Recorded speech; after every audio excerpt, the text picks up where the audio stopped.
In the last video, we discussed how the comics depicted Magneto as a Holocaust survivor without aging him up too much, and the movies can take some notes. Welcome to the review desk. I'm Desmond Carrick, and today we'll see how to make Magneto work in the MCU. So, the means to Magneto's youthful appearance from the comics was too convoluted, but the films actually provide rather simple ways of doing the same. Number 1. Cryosleep. The super soldier serum is formidable, but doesn't make users immortal. We see that Isaiah Bradley and a time-displaced Steve Rogers have significantly aged, albeit at a slower rate. After all, Steve Prime is still spry enough to hand over the shield when he's 105 years old. He's actually much older. Stay tuned for a video about that. But Steve got lucky as he was frozen in the Arctic Ocean under optimal conditions, and he had the super juice running through his veins. It was a completely different story with Bucky. Bucky? Who the hell is Bucky? Hydra froze and thawed out Bucky on a regular basis. This was a process that would have to be perfected over time. Hydra most likely performed experiments on unlucky citizens with little regard for consent. We know that during World War II, Nazi scientists performed inhumane experiments. And since we know that Hydra were a bunch of dirty Nazis, who would be their test subjects? Jewish prisoners. Victims of the Holocaust consisted of everyone the Nazi regime deemed impure.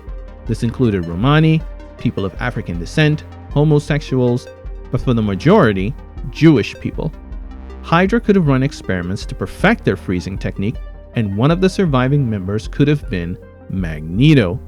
In the comics, Magneto states to have personally witnessed these horrific experiments performed by the infamous Dr. Mengele. Perhaps after the war was lost, Hydra abandoned testing facilities and couldn't be bothered to thaw out Magneto. He could wake up in a world where his people are still persecuted, and even to some regimes that still support Nazism. To help him in his crusade could be latent mutant powers that were awakened due to the experiments, the same way Kamala Khan's were triggered by external factors. Number 2. He's a super soldier. Another explanation could be the super soldier serum itself. We know that there are different variations of the super juice.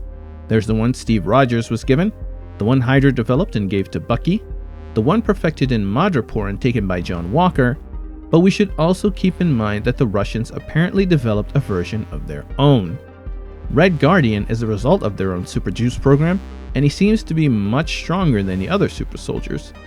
Perhaps Hydra developed a version that didn't increase physical abilities, but unknowingly extended the subject's life. If Magneto had been administered this version, he could be revealed to have been working behind the shadows, slowly building an army to enact his plan of mutant supremacy. Or, since there aren't any mutants out there we know of, he could think he's alone.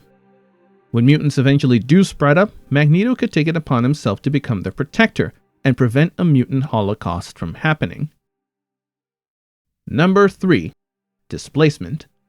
Hydra got their Nazi hands on the Tesseract during World War II and used it to develop some serious firepower. In Captain America: The First Avenger, we see that Johann Schmidt is under some pressure to quickly deliver results from studying the Tesseract, which means he could have conducted experiments that weren't always up to code. While we see him dispatch of several top Nazi brass, he only does so to initiate Hydra's ambitious plans for world domination. He was ruthless, but he doesn't use troops as cannon fodder. Instead, he allows Zola to experiment on the non-German prisoners of war who were deemed inferior. We've seen the dangers of the Tesseract. Red Skull himself was displaced after touching it in 1944, and in an alternate universe, Peggy Carter is warped through space and time when an operation conducted with the Space Stone goes wrong. While only moments seem to have passed for her, she returned almost 70 years after the event. Where's Steve Rogers? The war ended almost 70 years ago. Number 4. Dark Magic. In Doctor Strange, the new sorcerer trains under the Ancient One, the leader of Kamar-Taj. It's revealed that she's over 700 years old, and that she preserved her immortality by drawing energy from the dark dimension. Like you feed off him, but I've seen the missing rituals from the book of Cagliostro. What is he talking about? She draws power from the dark dimension to stay alive. She states that she only drew a small amount of energy so that it wouldn't corrupt her. Caecilius, the film's antagonist, proves what might happen if one does get corrupted, meaning it requires a considerable amount of skill to prevent this. Which brings us back to World War II.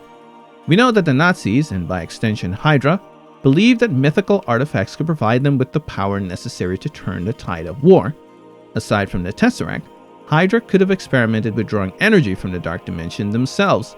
Again, they would use those they deemed inferior as test subjects. Magneto could be a subject who successfully drew energy from that dimension, but some level of corruption was involved, possibly granting him his powers. He could also be someone who was trapped there. Time doesn't exist in the Dark Dimension, meaning an experiment could have displaced Magneto there for mere moments before he returned to a world decades after the war. This means that he would have lost the chance at fighting back against the Nazis or protecting any potential loved ones, which could cause enough frustration for him to start his anti-human campaign. Number 5. The Quantum Realm.